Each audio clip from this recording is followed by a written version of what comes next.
ഏതെങ്കിലും ആത്മാക്കളുടെ വസ്തുക്കൾ നമ്മൾ സ്വന്തമാക്കി കഴിഞ്ഞാൽ പിന്നീട് നമ്മുടെ ജീവിതത്തിൽ സമാധാനം എന്നത് നമുക്ക് ചിന്തിക്കാൻ പോലും പറ്റാത്ത കാര്യമാണ്. ഈ പാദസര ഇവിടെ ഉള്ളത് കൊണ്ടാണോ എനിക്ക് ചുറ്റും ഇങ്ങനെ സംഭവിക്കുന്നത് എന്നതിന് ഒരു ഉത്തമ ഉദാഹരണമാണ് കേരളത്തിലെ ഈ പ്രശസ്തമായ ഹോസ്റ്റലിൽ നടന്ന ഈ ഒരു സംഭവ കഥ. ഈ കഥയിൽ പറഞ്ഞിരിക്കുന്നത് ഒരു ആത്മാവിന് വളരെ വിലപ്പെട്ടിരുന്ന, അത്രമേൽ പ്രിയപ്പെട്ടതായിട്ടുള്ള ഒരു വസ്തു മറ്റൊരാൾ സ്വന്തമാക്കുകയും ആ വസ്തുവിനെ തേടി പിന്നീട് അതിനു പുറകെ ആ ആത്മാവ് സഞ്ചരിച്ചതുമാണ് ഇവിടെ കഥയായി പറയാൻ പോകുന്നത്.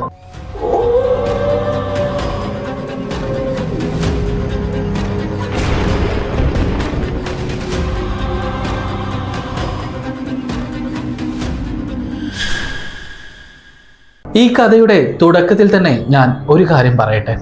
ഈ കഥ നടന്നുകൊണ്ടിരിക്കുന്ന സമയത്ത് സത്യത്തിൽ ഈ പറഞ്ഞിരുന്ന അപർണ എന്ന് പറഞ്ഞ ഈ കുട്ടിക്ക് ഇത്തരത്തിലുള്ള കാര്യങ്ങളിലൊന്നും വിശ്വാസമേ ഉണ്ടായിരുന്നില്ല. ആ കുട്ടിക്ക് പല രാത്രിയും പല ഭാഗത്തു നിന്നും ഹോസ്റ്റലിലെ പ്രത്യേക ഭാഗങ്ങളിൽ നിന്നൊക്കെ ഇതുപോലെയുള്ള ഒരുപാട് കാഴ്ചകൾ കണ്ടിട്ടുണ്ടായിരുന്നു. എന്നാൽ ആ സമയത്തൊന്നും അപർണയ്ക്ക് മനസ്സിലായിരുന്നില്ല ഇത് ഒരു പ്രേതാത്മാവിൻ്റെ വിളയാട്ടമാണെന്ന്. പിന്നീട് വളരെ വൈകിയാണ് അപർണയ്ക്ക് ഇതൊരു പ്രേതത്തിൻ്റെ അല്ലെങ്കിൽ ഇതൊരു ആത്മാവിൻ്റെ കളിയാണെന്ന് മനസ്സിലായത്. എന്നാൽ അത് മനസ്സിലാവുമ്പോഴേക്കും അപർണയുടെ കാര്യങ്ങളൊക്കെ ഏകദേശം വൈകിപ്പോയിരുന്നു. അവിടെ അടുത്തുണ്ടായിരുന്ന ഒരു കോളേജിൽ പഠിച്ചുകൊണ്ടിരിക്കുകയായിരുന്നു അപർണ. എഞ്ചിനീയറിംഗ് വിദ്യാർത്ഥിനി തന്നെയായിരുന്നു. ഫൈനൽ ഇയർ ആയതുകൊണ്ട് തന്നെ അവർക്ക് എല്ലാവർക്കും താമസിക്കാനായി കൊടുത്തിരുന്നത് പുതിയ കെട്ടിടമായിരുന്നു, ബ്ലോക്ക് 8. ഈ ബ്ലോക്ക് 8-ലായിരുന്നു അപർണയുടെയും മുറി. അപർണയുടെ ക്ലാസ്സിൽ പഠിക്കുന്ന പലരുടെയും മുറി ഈ ഒരു ബ്ലോക്കിൽ തന്നെയായിരുന്നു. ഇതൊരു പുതിയ ബ്ലോക്ക് ആയതുകൊണ്ട് തന്നെ ജൂനിയേഴ്സ് ആരും അവിടെ ഉണ്ടായിരുന്നില്ല. അവിടെ സീനിയേഴ്സ് മാത്രമേ ഉണ്ടായിരുന്നുള്ളൂ. ടീച്ചേഴ്സും മറ്റെല്ലാവരും അടുത്തുള്ള ബ്ലോക്കുകളിൽ തന്നെയായിരുന്നു.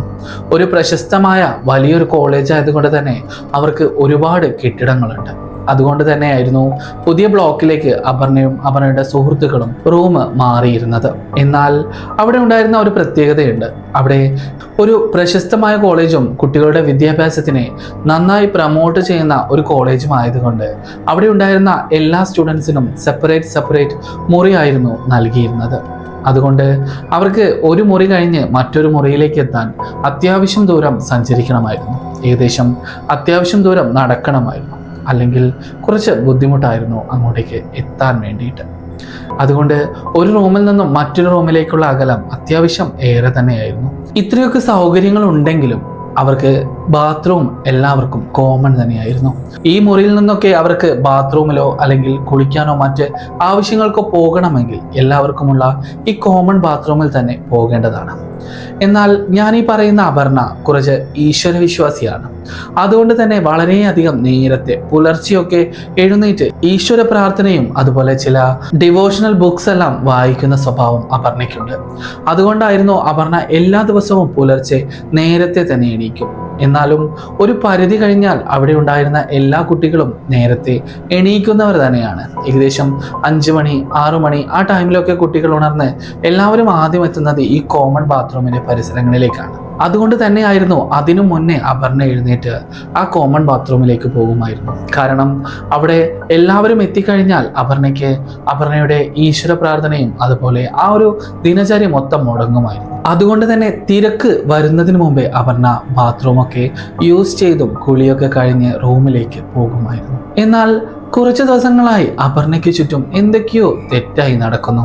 അപർണ പോകുന്ന വഴിയൊക്കെ അപർണയെ ആരോ പിന്തുടരുന്നത് പോലെ, അർദ്ധരാത്രിയിൽ മുറിക്കുള്ളിൽ ഒരു പാദസരം കിലുങ്ങുന്നത് പോലെയുള്ള ശബ്ദം. അപർണ അങ്ങനെ പാദസരമൊന്നും ധരിക്കാറില്ല. ആ ഹോസ്റ്റലിൽ തൻ്റെ സുഹൃത്തുക്കൾ ആരും തന്നെ പാദസരം അല്ലെങ്കിൽ പ്രത്യേകിച്ച് ഇതുപോലുള്ള കിലുങ്ങുന്ന ആംഗ്ലറ്റ്സ് ഒന്നും ധരിക്കുന്നവരായിരുന്നില്ല. എന്നാലും അർദ്ധരാത്രി ആവുന്ന സമയത്ത് അപർണയ്ക്ക് എപ്പോഴും കേട്ടുകൊണ്ടിരിക്കുന്ന ഒരു ശബ്ദമായിരുന്നു ഈ പാദസരം കിലുങ്ങുന്ന തരത്തിലുള്ള ഒരു ശബ്ദം. എന്നാൽ പലപ്പോഴും ഉണർന്നതിന് ശേഷം അത് വരുന്നത് എവിടെ നിന്നാണ് എന്ന് നോക്കുന്ന സമയത്ത് അപർണയ്ക്ക് അത് കണ്ടെത്താൻ സാധിച്ചിരുന്നില്ല. കാരണം അപർണയ്ക്ക് അതിന് ഉറവിടം മനസ്സിലായിരുന്നില്ല. അതുകൊണ്ട് അപർണ അതൊന്നും കാര്യമാക്കാതെ വീണ്ടും ഉറക്കത്തിലേക്ക് പോകുമായിരുന്നു. എന്നാലും കുറച്ച് ദിവസങ്ങളായി അപർണയ്ക്ക് ഉറക്കമില്ലാത്ത രാത്രികൾ തന്നെയായിരുന്നു. എപ്പോഴും അർദ്ധരാത്രി ഈ പാദസരത്തിന്റെ കിലുക്കം കേട്ടതിന് ശേഷമാണ് അപർണ ഉണരുന്നത്. അത് ഉണർന്നു കഴിഞ്ഞാൽ പിന്നീട് അപർണയ്ക്ക് ഉറക്കം വരാറില്ല. പിന്നീട് എന്തെങ്കിലുമൊക്കെ പുസ്തകം വായിച്ച് നേരം വെളുപ്പിക്കാറാണ് പതിവ്. അപർണയ്ക്ക് ചുറ്റും ഇതൊരു പതിവ് കാഴ്ചയായതോടെ ഇനി മുന്നോട്ട് എന്ത് ചെയ്യണമെന്നറിയാതെ നിൽക്കുന്ന സമയത്താണ് അപർണയ്ക്ക് അത്തരത്തിലുള്ള കാഴ്ചകൾ കണ്ണുകൊണ്ട് നേരിട്ട് കാണേണ്ടി വന്നത്. അത് അന്ന് അപർണ നേരത്തെ എണീറ്റ ഒരു ദിവസമായിരുന്നു.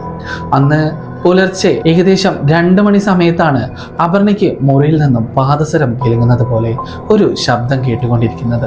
എന്നാൽ അപർണ ചുറ്റും നോക്കുന്നുണ്ട്. പക്ഷേ ഈ ശബ്ദം എവിടെ നിന്നാണ് വരുന്നത് എന്ന് അപർണയ്ക്ക് വ്യക്തമല്ല. എന്നാൽ പെട്ടെന്ന് അപർണ കണ്ണ് തുറന്നു നോക്കുന്ന സമയത്ത് അപർണ നേരെ നോക്കിയത് ആ മുറിയുടെ ഒരു മൂലയിലേക്കായിരുന്നു. ആ മൂലയിൽ ഏതോ ഒരു അദൃശ്യ രൂപം നിൽക്കുന്നത് പോലെയാണ് അപർണയ്ക്ക് തോന്നിയത്. എന്നാൽ ആ രൂപത്തിന് കണ്ണുകൾ മാത്രമായിരുന്നു അപർണ ഹൈലൈറ്റ് ആയിട്ട് ശ്രദ്ധിച്ചിട്ടുണ്ടായിരുന്നത്. കാരണം ആ രൂപത്തിന് വലിയ കണ്ണുകൾ ഉണ്ടായിരുന്നു എന്ന് അപർണ എപ്പോഴും പറയുന്നുണ്ട്. കാരണം അതിൻ്റെ കണ്ണുകൾ വട്ടത്തിലായിരുന്നു. ഏകദേശം ഒരു മനുഷ്യൻ്റെ കണ്ണുകൾ പോലെ ആയിരുന്നില്ല. അപർണ ഒരു എക്സാമ്പിളൊക്കെ പറഞ്ഞിട്ടാണ് ഞങ്ങളുടെ അടുത്ത് ഈ കഥ പറയുന്നത്. ഒരു വളയുടെ വൃത്താകൃതിയിലേക്കുള്ള ഒരു കണ്ണ് പോലെ. എന്നാൽ ആ കണ്ണ് മുഴുവൻ ചുവന്ന നിറത്തിൽ തിളങ്ങുന്നുമുണ്ടായിരുന്നു എന്ന് പറഞ്ഞു. അപ്പോൾ അതൊരു ജീവിയാണോ എന്ന് ചോദിച്ചാൽ അതിനും അപർണയ്ക്ക് ഉത്തരമുണ്ടായിരുന്നില്ല. എന്നാൽ അപർണ ഉറപ്പിച്ചു പറഞ്ഞു അതൊരു ജീവിയൊന്നുമല്ല. അത് തല മൊത്തം ഒരു കമ്പിളി പുതപ്പിട്ട് ഏകദേശം ഒരു കറുത്ത വസ്ത്രം തല മൊത്തം ധരിച്ച് അതിൻ്റെ കണ്ണുകൾ മാത്രമായിരുന്നു പുറത്തേക്ക് കാണുന്നുണ്ടായിരുന്നത് എന്നാണ് പറഞ്ഞത്. എന്നാൽ ഉടനെ തന്നെ പെട്ടെന്ന് ആ രൂപം അപർണയുടെ റൂമിന്റെ വാതിൽ തുറന്ന് പുറത്തേക്ക് പോയിരുന്നു. എന്നാൽ ഇത്തരം കാര്യങ്ങളിൽ വിശ്വാസമില്ലാതിരുന്നിട്ടല്ല, എന്നാൽ ഇങ്ങനെയൊന്നും ഈ കാലഘട്ടത്തിൽ സംഭവിക്കാറില്ലല്ലോ എന്ന് ആ ഒരു ചിന്ത കൊണ്ട് അപർണ ആ രൂപം പോയതിന് പുറകെ തന്നെ അപർണയും അതിനെ ഫോളോ ചെയ്തിട്ട് പോയി. അങ്ങനെ അപർണ പുറത്തിറങ്ങി ചുറ്റും നോക്കുന്ന സമയത്ത് ആ രൂപത്തെ എവിടെയും കാണാൻ പറ്റിയില്ല. എന്നാൽ പെട്ടെന്ന് തൊട്ടടുത്ത ബ്ലോക്കിലേക്ക് നോക്കുന്ന സമയത്ത് അപർണയ്ക്ക് അവിടെ ആ ഇരുട്ടിൽ ആ ബിൽഡിങ്ങിലെ ഒരു മുറിക്കടുത്ത് ഈ രൂപത്തെ അപർണയ്ക്ക് കാണാൻ സാധിച്ചു. എന്നാൽ അപർണയ്ക്ക് ഈ രൂപം കാണുന്ന സമയത്ത് അപർണ എന്താണോ ചെയ്യുന്നത് അതുപോലെ തന്നെ ആ രൂപവും അനുകരിക്കുന്നുണ്ടായിരുന്നു. അപർണ ഈ രൂപത്തെ കണ്ട് വാതിലിന് ഉള്ളിലേക്ക് ഒളിക്കുന്ന സമയത്ത് ആ രൂപവും വാതിലിനുള്ളിലേക്ക് ഒളിക്കുന്നുണ്ടായിരുന്നു. അപർണ കൈ വീശി കാണിക്കുന്ന സമയത്ത് ആ രൂപവും കൈ വീശി കാണിക്കുന്നുണ്ടായിരുന്നു. അങ്ങനെ അപർണ എന്താണോ ചെയ്യുന്നത് അതിൻ്റെ എക്സാക്ട് മോഡൽ തന്നെയായിരുന്നു ആ രൂപവും ചെയ്തുകൊണ്ടിരുന്നത്. ഇതുകൂടി കണ്ട ഉടൻ തന്നെ അപർണയ്ക്കുള്ളിൽ ഭയമേറിക്കൊണ്ട് വന്നു. ഇത് എന്താണ് ഇങ്ങനെ സംഭവിക്കുന്നത് എന്നൊക്കെ അപർണയുടെ മനസ്സിൽ കൂടിക്കൊണ്ടേയിരുന്നു. ഇനി എന്ത് ചെയ്യണമെന്നറിയാതെ അപർണ അവിടെ തന്നെ നിൽക്കുകയായിരുന്നു. എന്നാൽ പിന്നീട് ആ രൂപത്തിലേക്ക് നോക്കുന്ന സമയത്ത് അപർണ ചെയ്യുന്നതൊന്നും ആ രൂപം ചെയ്യുന്നുണ്ടായിരുന്നില്ല. മറിച്ച് അപർണയെ ലക്ഷ്യം വെച്ച് ആ രൂപം അപർണയെ തന്നെ നോക്കി പതുക്കെ പതുക്കെ അങ്ങോട്ടേക്ക് വരികയായിരുന്നു. എന്നാൽ വളരെ അടുത്തെത്തുന്ന സമയത്താണ് അപർണ ആ ഒരു പൈശാചിക ശക്തിയുടെ മുഖം വ്യക്തമായി കാണുന്നത്. അതിന് സത്യത്തിൽ കണ്ണുകൾ മാത്രമേ ഉണ്ടായിരുന്നുള്ളൂ എന്നാണ് അപർണ പറഞ്ഞത്. വായും മൂക്കും ഒന്നും ഉണ്ടായിരുന്നില്ല. അവിടെയൊക്കെ മനുഷ്യന്റെ ശരീരത്തിലുണ്ടായിരുന്ന തൊലി പോലെ ഒരു ഭാഗം മാത്രം. കണ്ണുകൾ മാത്രം ചുവന്ന നിറത്തിൽ വളരെ ഹൈലൈറ്റ് ചെയ്ത് കാണാമായിരുന്നു എന്ന് പറയുന്നു. തലയിൽ മുഴുവൻ ഒരു കരിമ്പടം പൊതിച്ചതുപോലെ. എന്നാൽ അതൊരു തുണിയൊന്നും ആയിരുന്നില്ല. അതിൻ്റെ മുടിയാണോ എന്ന് ചോദിച്ചാൽ അങ്ങനെയൊക്കെ തോന്നാം എന്നും അപർണ പറഞ്ഞു. അങ്ങനെയൊരു രൂപത്തെ കണ്ട് അന്ന് അപർണ പേടിച്ച് നിലവിളിച്ച് അവിടെ ബോധം കെട്ട് വീഴുകയായിരുന്നു ഉണ്ടായത്. ഉടനെ തന്നെ അപർണയുടെ ശബ്ദമൊക്കെ കേട്ട് അടുത്തുണ്ടായിരുന്ന റൂമുകളിൽ നിന്നും അവിടുത്തെ മാട്രനും അതുപോലെ ആ കോളേജ് പ്രിൻസിപ്പൽ വരെ അന്ന് രാത്രി അവിടെ എത്തിയിരുന്നു. അന്ന് അപർണയോട് ചോദിച്ച ചോദ്യങ്ങൾക്ക് അപർണ ഇതൊന്നും മറുപടിയായി പറഞ്ഞിരുന്നില്ല. കാരണം അപർണ ഇത് പറയുകയാണെങ്കിൽ അത് അപർണയ്ക്ക് ഏറ്റവും വലിയ തരത്തിലുള്ള മോശം സംഭവിക്കുമെന്ന് കരുതി അപർണ ഇതൊന്നും അവരോട് പറയാൻ നിന്നില്ല. എന്നാൽ അടുത്ത ദിവസമാണ് അപർണയ്ക്ക് മനസ്സിൽ ഒരു കാര്യം ചിന്തിച്ചു കൊണ്ടിരുന്നത്. കാരണം എപ്പോഴും അപർണ ഈ റൂമിലിരിക്കുന്ന സമയത്ത് അപർണയ്ക്ക് ഒരു പാദസരം കിലുങ്ങുന്ന ശബ്ദം കേൾക്കാറുണ്ടായിരുന്നു. അതായിരുന്നു അന്ന് രാത്രി ആ രൂപത്തെ കാണുന്നതിന് മുന്നേയും അപർണയ്ക്കുണ്ടായ ഒരേ ഒരു ലക്ഷണം. അപ്പോഴാണ് അപർണ പെട്ടെന്ന് അതിൻ്റെ ഒരു വാതിലിൻ്റെ അടുത്ത് നിൽക്കുന്ന ഒരു അലമാരയ്ക്കടുത്ത്, ഏകദേശം ഒരു മീശ പോലെയുള്ള ഒരു അലമാരയ്ക്കടുത്തേക്ക് ഓടി വന്നിട്ട് അതിൻ്റെ ആ ഡ്രോ ഒന്ന് തുറന്നു നോക്കിയത്. അത് തുറന്നു നോക്കിയപ്പോൾ അതിനകത്ത് ഒരു പാദസരം ഉണ്ടായിരുന്നു. എന്നാൽ ഒരു പാദസരം മാത്രമേ ഉണ്ടായിരുന്നുള്ളൂ. അതിൻ്റെ മറ്റൊരു പെയർ എവിടെയാണെന്ന് അപർണയ്ക്കും അറിയില്ല, മറ്റ് ആർക്കും അറിയില്ല. എന്നാൽ സത്യത്തിൽ ആ പാദസരത്തിൻ്റെ മറ്റൊരു പെയർ ഇന്നും ഭൂമിക്കടിയിലുണ്ട്. എന്നാൽ അപർണയ്ക്ക് ഈ പാദസരം എവിടെ നിന്നാണ് ലഭിച്ചതെന്ന് അപർണ ഒന്ന് റിവൈൻഡ് ചെയ്ത് നോക്കി. അങ്ങനെ നോക്കുന്ന സമയത്താണ് അപർണ ആ ഒരു കാര്യം ഓർക്കുന്നത്. കഴിഞ്ഞ ആഴ്ച ആ കോളേജിൽ ഒരു NSS ക്യാമ്പ് നടന്നു. ഈ ശുചിത്വത്തിൻ്റെ ഭാഗമൊക്കെയായി കോളേജും ക്യാമ്പസും പരിസരവും വൃത്തിയാക്കുന്നതിനിടയിലാണ് അപർണയ്ക്ക് അവിടെ ഉണ്ടായിരുന്ന ഒരു മരത്തിന് ചുവടെ നിന്നും ഈ പാദസരം ലഭിക്കുന്നത്. എന്നാൽ ഈ പാദസരം നിലത്ത് കിടക്കുകയായിരുന്നില്ല, അത് കുഴിക്കുള്ളിൽ തന്നെയായിരുന്നു. മരം നടാൻ വേണ്ടി ഒരു കുഴിയെടുക്കുന്ന സമയത്താണ് അപർണയ്ക്ക് ഇത് ലഭിച്ചത്. അപർണയായിരുന്നു കുഴിയെടുത്തിരുന്നത്. അതുകൊണ്ട് അപർണ മറ്റാരോടും പറയാതെ തന്നെ ഈ ഒരു പാദസരം കയ്യിലാക്കി.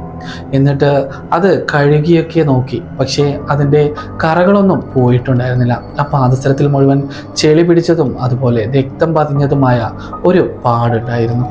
അങ്ങനെ അത് ഒരുപാട് സമയം കഴുകിയിട്ടും അതിൻ്റെ പാടും കറകളും പോകുന്നില്ല എന്ന് കണ്ട അപർണ അത് മുറിയിലേക്ക് കൊണ്ടുപോയി. അന്ന് മുതലാണ് അപർണയ്ക്ക് ചുറ്റും ഇത് സംഭവിക്കുന്നത്. അങ്ങനെ അടുത്ത ദിവസം രാത്രിയും ഇതുപോലെ ഒരു ശബ്ദം അപർണ കേട്ടുകൊണ്ടേയിരുന്നു. ആ സമയത്ത് അപർണ ഓടിച്ചെന്ന് തുറന്നു നോക്കുന്ന സമയത്ത് ആ പാദസരം ആ ഡ്രോയിൽ ഉണ്ടായിരുന്നില്ല. ആ സമയത്ത് ആ ഡ്രോയിലേക്ക് തന്നെ നോക്കി നിൽക്കുന്ന അപർണയോട് പെട്ടെന്ന് പുറകിൽ നിന്ന് ചോദിച്ചു, നീ പാദസരം തിരയുകയാണോ? നിനക്ക് ആ പാദസരം ഇഷ്ടമായെങ്കിൽ നീ ഇത് എടുത്തോളൂ എന്ന് പറഞ്ഞ് ഒരു ശബ്ദം പുറകിൽ നിന്ന് വന്നു. പെട്ടെന്ന് അപർണ തിരിഞ്ഞു നോക്കുന്ന സമയത്ത് ആ ഭീകരമായ ആ രൂപം അപർണയ്ക്ക് തൊട്ട് പുറകിൽ നിൽക്കുന്നു. എന്നിട്ട് അതിൻ്റെ കൈകൾ തനിക്ക് നേരെ നീട്ടി. അതിൻ്റെ കൈകളിൽ ആ പാദസരം ഉണ്ടായിരുന്നു, ആ വെള്ളി മുത്തുകളുള്ള ആ കിളങ്ങുന്ന പാദസരം. എന്നിട്ട് അവളോട് പറഞ്ഞു, എനിക്ക് ഏറ്റവും പ്രിയപ്പെട്ട വസ്തുവാണ് നീ സ്വന്തമാക്കിയത്. ഇത് നിന്റെ മുറിയിലുള്ളിടത്തോളം കാലം ഞാൻ നിന്റെ അടുത്തേക്ക് വരും. എൻ്റെ പ്രിയപ്പെട്ടതാണ് ഈ പാദസരം. ഞാൻ നിഷ്ക്രൂരം മരണപ്പെടുന്ന സമയത്ത് എൻ്റെ കാലിൽ ഉണ്ടായിരുന്ന ഒരേ ഒരു പാദസരമായിരുന്നു ഇത്. അന്ന് ഇവിടെ ഉണ്ടായിരുന്ന ചില മനുഷ്യർ അല്ലെങ്കിൽ ചില മനുഷ്യമൃഗങ്ങൾ എന്നെ പിച്ച് ചീന്തി കൊന്ന സമയത്ത് എൻ്റെ ശരീരത്തിൽ പോലും ഒരു മറുതുണി ഉണ്ടായിരുന്നില്ല. എങ്കിലും എൻ്റെ ശരീരത്തിൽ ആകെ ഉണ്ടായിരുന്നത് ഈ പാദസരം മാത്രമായിരുന്നു. അതുകൊണ്ട് തന്നെയാവാം ഈ പാദസരം എനിക്ക് അത്രത്തോളം പ്രിയപ്പെട്ടതാണ് എന്ന്. എന്നിട്ട് നിനക്കിത് വേണമെങ്കിൽ നിന്റെ ശരീരം എനിക്ക് നീ സമ്മാനമായി നൽകണം, അല്ലെങ്കിൽ ഈ പാദസരം എടുത്ത് എന്നെ പോകാൻ അനുവദിക്കണമെന്ന് ആ ആത്മാവിൻ്റെ അപേക്ഷ കേട്ട് അപർണ സ്തംഭിച്ചു നിന്നിരുന്നു. അപർണ ആ ആത്മാവിൻ്റെ കയ്യിൽ നിന്നും ആദ്യം ആ പാദസരം തിരികെ വാങ്ങി. ആ സമയത്ത് ആ ആത്മാവ് അപർണയെ ഒന്നും തന്നെ ചെയ്തില്ല. ആ സമയത്ത് അവളുടെ മുന്നിൽ നിന്നും ആ ആത്മാവ് അപ്രത്യക്ഷമായി. അടുത്ത ദിവസമാണ് അപർണ തൻ്റെ ഒരു ടീച്ചറോട് ഈ ഒരു കാര്യം തുറന്നു പറയുന്നത്. ആ സമയത്ത് ആ ടീച്ചർ പറഞ്ഞു, നീ എന്ത് മണ്ടത്തരമാണ് കുട്ടി ചെയ്തത്. ഇവിടെ വർഷങ്ങൾക്ക് മുമ്പ് ഒരു വിദ്യാർത്ഥിയെ ഇവിടെ ഉണ്ടായിരുന്ന ചില സാമൂഹ്യ വിരുദ്ധരും അതുപോലെ ഈ ക്യാമ്പസിൽ തന്നെ പഠിക്കുന്ന ചില വിദ്യാർത്ഥികളും കൂടി അതിക്രൂരമായി പീഡിപ്പിച്ച് കൊല ചെയ്തിരുന്നു. അന്ന് ഈ പെൺകുട്ടിയുടെ ശവശരീരം ഈ ഹോസ്റ്റൽ ക്യാമ്പസിൽ എവിടെയോ ആണ് അടക്കം ചെയ്തിരുന്നത് എന്ന് പറഞ്ഞു കേട്ടിട്ടുണ്ട്. എന്നാൽ അത് എവിടെയാണ് അടക്കം ചെയ്തത് എന്ന് ആർക്കും ഇതുവരെ കണ്ടെത്താൻ പറ്റിയിട്ടില്ല. പോലീസ് ഉദ്യോഗസ്ഥർ പോലും കൈവിട്ട ഒരു കേസായിരുന്നു എന്നൊക്കെയാണ് ആ ടീച്ചർ അപർണയോട് പറഞ്ഞത്. അടുത്ത ദിവസം പുലർച്ചെ അപർണയുടെ മുറി മാത്രം അടഞ്ഞു കിടക്കുന്നത് കണ്ട തൻ്റെ സുഹൃത്തുക്കൾ അങ്ങോട്ടേക്ക് ചെന്ന സമയത്ത് അപർണ ആ മുറി തുറക്കുന്നേ ഉണ്ടായിരുന്നില്ല. പെട്ടെന്ന് ആരുടെക്കോ നിർബന്ധപ്രകാരവും ഒരുപാട് മുട്ടലുകൾക്കും ശേഷമാണ് അപർണ അത് തുറന്നത്. ആ സമയം മുതൽ അപർണ മറ്റൊരാളെ പോലെ സംസാരിക്കുകയായിരുന്നു.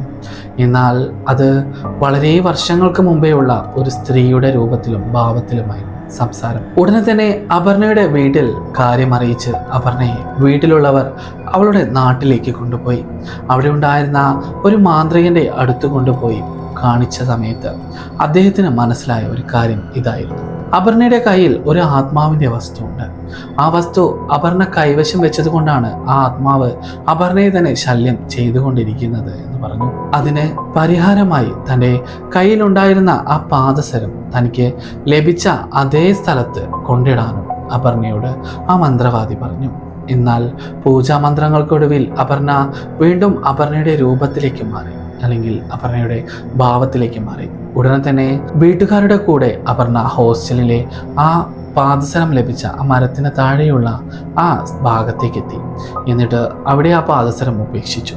അതിനുശേഷം ഒരുപാട് നാൾ അപർണ ആ കോളേജിലേക്കും ആ ഹോസ്റ്റലിലേക്കും പോയിരുന്നില്ല. കാരണം അപർണയ്ക്ക് മെൻ്റലി ഫിസിക്കലി ഒക്കെ വളരെയധികം അസ്വസ്ഥതയും ബുദ്ധിമുട്ടുമായിരുന്നു. പിന്നീട് കുറേ കൗൺസിലിംഗ് അതുപോലെ സൈക്കാട്രിക് കൺസൾട്ടിങ്ങിനൊക്കെ ശേഷമാണ് ഒന്ന് ആക്റ്റീവ് ആവാനും അതുപോലെ ബാക്കി പഠനം പൂർത്തിയാക്കാനും കഴിഞ്ഞത് എന്നൊക്കെയാണ് ഈ കഥ എനിക്ക് പറഞ്ഞു തന്ന അദ്ദേഹം പറഞ്ഞിരുന്നത്. എന്നാൽ ഈ കഥ കേട്ടതിന് ശേഷം എനിക്ക് മനസ്സിലായ ഒരു കാര്യമുണ്ട്. ഈ കഥയിലെ ഈ വസ്തു, അതായത് ഈ ആത്മാവ് ഒരുപാട് കാലം ഉപയോഗിച്ചിരുന്ന ഒരു വസ്തു, അത് സ്വന്തമാക്കിയത് കൊണ്ടാണ് ആ ആത്മാവ് അപർണയുടെ പുറകെ വന്നത് എന്ന്. അങ്ങനെയാണെങ്കിൽ നമ്മളിപ്പോൾ ജീവിച്ചിരിക്കുന്ന സമയത്ത് നമുക്കും പ്രിയപ്പെട്ടത് ഒരുപാട് നമ്മുടെ കയ്യിലുണ്ട്. എന്നാൽ നമ്മുടെ മരണത്തിന് ശേഷം അത് ആരെങ്കിലും കൈക്കലാക്കിയാൽ നമ്മളും ഇതുപോലെ ഒരു ദുഷ്ടാത്മാവായി അവരുടെ അടുത്തേക്ക് എത്തുമോ ഇല്ലയോ എന്ന് സംശയം തന്നെയാണ്. എന്നാലും ഞാൻ മനസ്സിലാക്കിയിടത്തോളം ഒരു ആത്മാവ് ഉപയോഗിച്ച സാധനങ്ങളും അതുപോലെ ആത്മാവിനെ വളരെ ഇഷ്ടപ്പെട്ടിരുന്ന വസ്തുക്കളും ഒരിക്കലും നമ്മൾ മനുഷ്യർ ഉപയോഗിക്കാൻ പാടില്ല എന്നത് തന്നെയാണ് എൻ്റെ ഒരു വിശ്വാസവും അതുപോലെ എൻ്റെ ഒരു കാഴ്ചപ്പാടും. ഇതിന് നിങ്ങൾക്ക് എന്തെങ്കിലും എതിരഭിപ്രായമുണ്ടെങ്കിൽ നിങ്ങൾക്ക് താഴെ കമൻ്റായിട്ട് രേഖപ്പെടുത്താവുന്നതാണ്. ഇതുപോലെയുള്ള വ്യത്യസ്തമായ കഥകൾ കേൾക്കാൻ നിങ്ങൾക്ക് ആഗ്രഹമാണെങ്കിൽ നിങ്ങൾക്ക് ഈ ചാനൽ സബ്സ്ക്രൈബ് ചെയ്തിട്ട് എൻ്റെ കൂടെ കൂടാവുന്നതാണ്. ഇതുപോലെയുള്ള ധാരാളം കഥകൾ എനിക്ക് ഇനിയും നിങ്ങളോട് പറയാനുണ്ട്.